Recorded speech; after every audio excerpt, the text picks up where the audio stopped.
Ladies and gentlemen, boys and girls, welcome to the Hyperion Hub, your meeting place for all things Disney. Now your hosts. Hello everyone and welcome to the Hyperion Hub. I'm John Alois and joined by Sean Degenhart. Hi-ho. And John Redling Schaefer. Hello there. I just want to remind our listeners that we are on all the major social media platforms. We are on Facebook, Instagram, and on Twitter you can find us at Hub Hyperion. You can also get a hold of us through email at podcast@thehyperionhub.com. We like to start our show off with our Disney views, and let's throw it over to Sean. We talked about this in a previous episode, but we're so excited to learn that The Muppet Show, all 5 seasons, will be arriving at Disney Plus in February. I remember watching that show as a child. I think it was on like Saturday late afternoons on reruns, and just, 5 seasons of fantastic guests. I mean, you've got George Burns and Milton Berle, Harry Belafonte, Pearl Bailey, Julie Andrews, Linda Lavin. I mean, it was a who's who of Hollywood and the movies and TV shows. And of course, my favorite episode guest starred Luke Skywalker, R2-D2, C-3PO, and Chewbacca. That was a fantastic episode. We just love The Muppet Show. Absolutely. I'm a little bit older than you. I remember watching it brand new on Saturday night. You quite a bit older than me. Yeah, let's do a deep dive into that, guys. How old is John? What I loved about the show as a kid was it just felt so adult. Here I am, a kid, and I'm watching this behind the scenes, and I knew there were jokes that went over my head back then, and I can't wait to rewatch those with a different perspective. But very creative. And, Kermit was on 2 different shows. I mean, he was on Sesame Street and he was on The Muppet Show at night. So loved it. Loved everything about it from open to close. I love the idea of having, like you said, a show within a show. So seeing the backstage, the production work, and seeing some of the props and costumes laying around, right off stage, and seeing the band playing live, and of course Waldorf and Statler up in the balcony heckling everybody and everything. And Gonzo, what was going to happen with Gonzo at the end of the intro? Yep. Brilliant. I can't wait for it to drop February 19th on Disney Plus. All right, now we're going to hear the second part of our conversation with producer, director, author Don Hahn. Unfortunately, we experienced a technical difficulty, and there was some loss of sound quality later in the interview, but it shouldn't affect your ability to understand what Don is saying. As I said, Don is an author, and that's what we're talking about as we pick things back up in the conversation.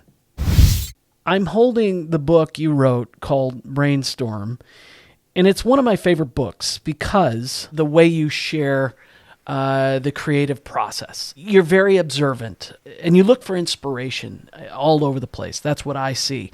Sometimes, though, creativity comes from inspired occurrences, but not always. And, sometimes we need to have some sort of discipline. And discipline can be a 4-letter word for creatives sometimes. But we do have to set up some sort of process to get to where we need to go. And I just want to ask you, what are some of your routines?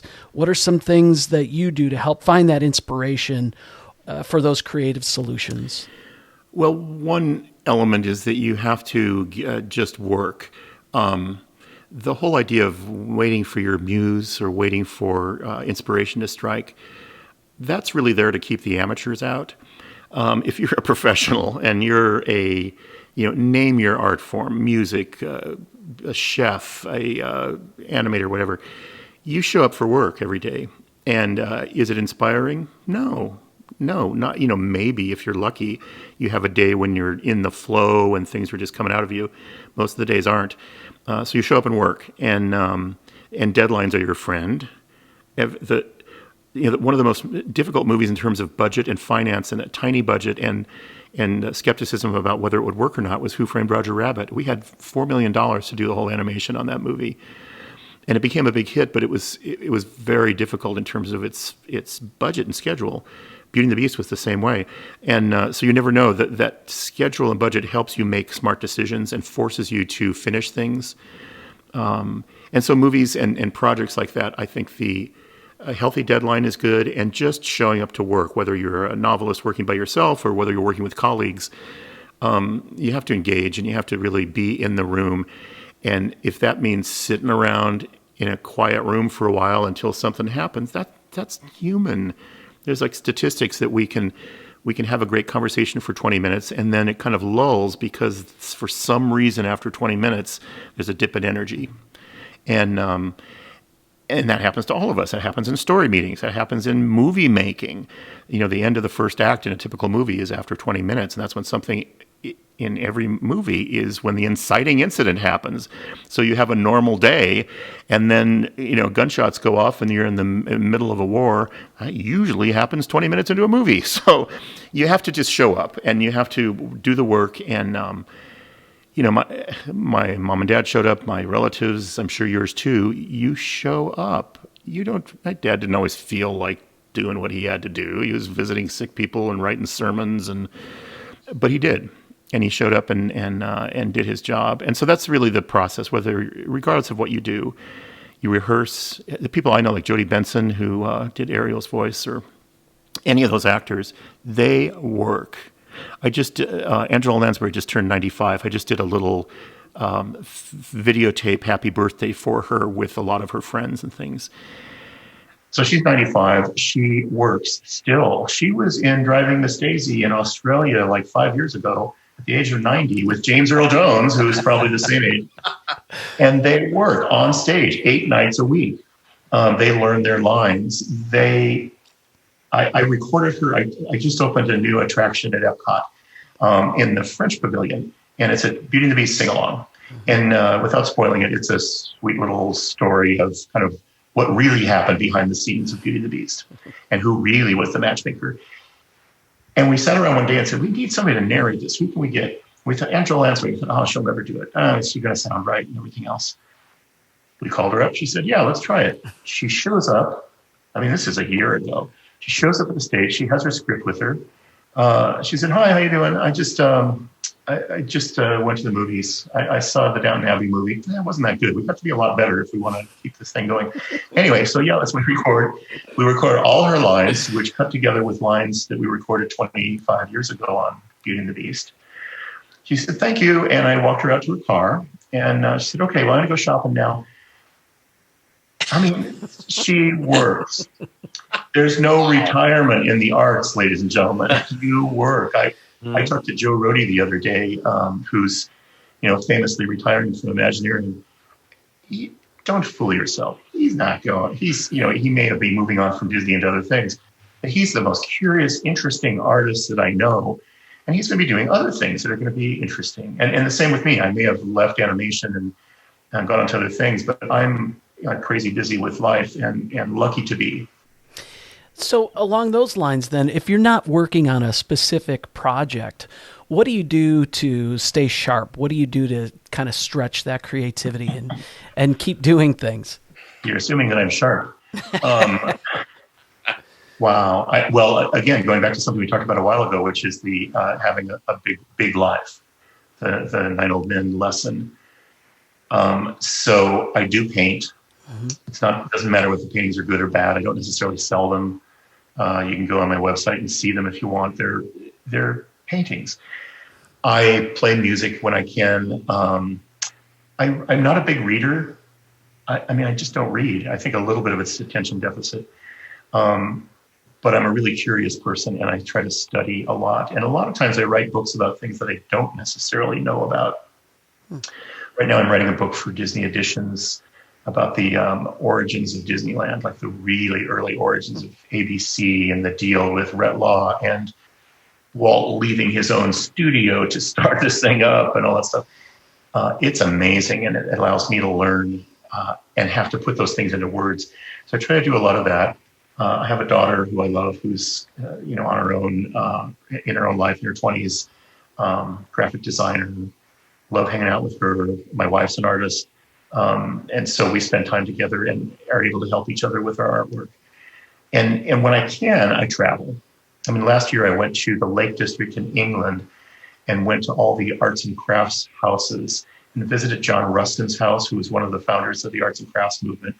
Went to William Morris's house, who was one of the great proponents of the arts and crafts movement in the 19th century, and just bummed around the English and Scottish countryside trying to soak up what the heck these guys were doing when they were rebelling against the Industrial Revolution and trying to bring humanity and hand-drawn arts and crafts back into the world when people were becoming dehumanized by the industrial era. Wow, what an eye-opener. I mean, it's amazing. And you can walk in the footsteps of these guys and go, I'm not alone in the world. These people struggled. They had political difficulties. They had factions warring against each other. But they got along and they weren't afraid to speak up. So I think those kinds of things are really inspiring to me. So in today's environment, you were talking about those guys that were dealing with their own issues of the day. With all of the media bombardment and, devices and things like that, what can young people do? I'm worried that, our kids are not really developing their crafts as much as they are consuming others' crafts. So, how can we encourage our young people to really just create? Well, I'm going to sound like your grandpa for a minute here, but 100 years ago, if you had a free evening, you had to make your own entertainment. So, you had to play the piano or play the violin. You had to read a book. You had to write a book. You had to cook. You spent a lot of time just, preparing for the next day, doing your laundry, that kind of stuff. So you had to create your own entertainment. And when you say consume, you really hit the nail on the head, because the addiction or the temptation is to just be a consumer. And so what excites me is when I see everybody creating things on YouTube or on podcasts or whatever. It just shows, yes, we're bombarded with things and can be just taking it all in, but we can also turn around and give that back. I had a drawing teacher who said, impression without expression equals depression. We're impressed by this tornado like this of information and good and bad and terrific and evil, like drinking out of a fire hose. And unless we turn around and express ourselves again, and unless we get that out of ourselves in the form of speaking or writing or creating or therapy or, you name it, it just doesn't do us very good. So, again, if you're young and coming up, the era we live in is miraculous. The screens we live with are miraculous. I wouldn't say stay away from them. But I would also say get out and have a life, when this is all over, travel. And even before that, connect with people that don't have your life. Like I've been trying to help a lot of animators and animation studios lately. And tomorrow morning, I'm going to be with a studio from Scotland. And a couple of weeks ago, I helped a studio in Mexico City. And I'm connecting with people I would never connected with before. But it's interesting because I can see their way of life. I can see what they're struggling with and, what their problems are. They're nothing like mine, but they're people and they put their pants on one leg at a time. And I learn from them and they learn from me, hopefully. So, you have to it's an extraordinary time we live in to be able to learn from the people around us in the world and not get too bogged down by things in the media. The media takes a lot of hits, and I'm a big fan of good journalism. But there's another kind of media that is about selling advertising, and that you have to just understand that that's what it's for. And if I want to sell advertising, I will tell you the most sensational thing I can tell you, because we're wired as cavemen and women to be able to look at that. It's like, oh my God, you're kidding. That really happened? And then a commercial runs to sell you a catheter or whatever. So you just have to understand what you're seeing all the time and go, okay, I get these guys, they're out of their minds and they're selling stuff on TV. That's one thing. But I'm also going to read some legitimate journalism of somebody who's done their work and done their job. And I'm going to read some conservative and liberal journalism, no matter where you are on the bell curve of life. See what other people think. And, you can say, oh, they're crazy. Those liberals are nutty. Those conservatives are crazy. But you'll understand their point of view a little bit more. So that variety really speaks to me somehow. Well, I just have one other question. Do you have advice that you live by on a daily basis? The best advice you've ever been given, or words to live by that you hear either professionally or personally all the time? Well, we talked a little bit about that expansive kind of curiosity thing, and seeking out the people in your life that aren't like you. The other good advice is seeking out friends that'll tell you the truth. We all have friends that'll say, "Oh, you know what? You're the best. Yeah, your paintings or your movies are so good," and that's wonderful for our egos. But to search out the people who are willing, the people in the Disney Vacation Club, and they are out there, thank God, who are willing to find me in the dining room and go, "I loved your movie, but there was one thing that bothered me. It was really slow." Or, to be honest with you, I love that. I mean, so to find people in your life that you know, that you don't know, that you're related to or not, and solicit people who can tell you the truth. Wow, that's a gift. And to allow those things to inform your own life. So I like that. And I don't want to get too philosophical, but gall darn it, you asked.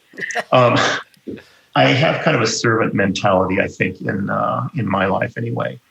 And a lot of people who are producers or directors are the boss, and they are, red-faced, shouting, cell phone throwing bosses. And I'm not that kind of producer. I always had a servant mentality. And maybe it's because of the way I was raised, but I always felt like if we can find things in our life to serve, and for me right now, a lot of that's arts education, helping people understand what I understand. Whether you agree or not is up to you, but trying to work with younger people, trying to teach, trying to make myself available to do things like this, which I really appreciate. That kind of serving your fellow man for the greater good, boy, that you can't beat that. You can't beat it. I mean, I'm not going to miss a meal. I have a beautiful house, a beautiful wife. I've got 2 dogs. I've got a messy garage. I have everything I need. And so to be able to give back a little bit in a way is really wonderful at this time in my life. And I learn, I promise you, from conversations like we're having, I can learn a ton, and because I have to put my thoughts into words to be able to tell you. So that ability is to kind of do something for the greater good in a time when we're all struggling and yada yada. Like, no, pick up the phone and call an old person in a home and say, "Hi, you don't know me, but I just thought I'd call you up." Send them a note. Write a handwritten letter to somebody you've never met. Pick a relative you haven't talked to in months. Pick up the phone and call them. There's things you can do in your life that extend kind of a welcoming hand to people around you. And I'm not great at it all the time, but I try to do some of that once in a while. Any big projects coming up that you're working on now? No, I'm honestly reading a lot of things and looking for other projects. I'm looking at some non-Disney projects just to have a break from that. So I am writing a book about origins of Disneyland, but just film-wise, I'm looking at some non-Disney things. I've tended to make movies about my artistic heroes, like Howard Ashman. I made a film not too long ago about Tyrus Wong, the Chinese-American artist that styled Bambi. I'm looking at Julia Morgan, who I don't know if you know or not, but she was the first woman architect to study at the School of Beaux-Arts in France and get her architectural accreditation. The first woman. And she built a ton of YWCAs around California. And then she worked with Berkeley and built a lot of things on the Berkeley campus, and eventually built San Simeon and worked with William Randolph Hearst as his only architect. Wow. She was his architect, and she built that amazing, huge place. A single little tiny woman who was persistent, and her story isn't often told. So stories like that are interesting to me. Don, thank you so much for joining us. This has been an honor for us, and we truly appreciate it. My pleasure completely. I hope you have a good evening, and I'm hoping we'll see you on the next Disney Vacation Club cruise, whenever that might be. We're glad you could join us. We'd love to hear from you. You can email or send us a recorded audio message at podcast@thehyperionhub.com. find us on social media on Facebook, Instagram, and Twitter. The Hyperion Hub is not affiliated with the Walt Disney Company or its subsidiaries. We'll meet you next time at the Hyperion Hub.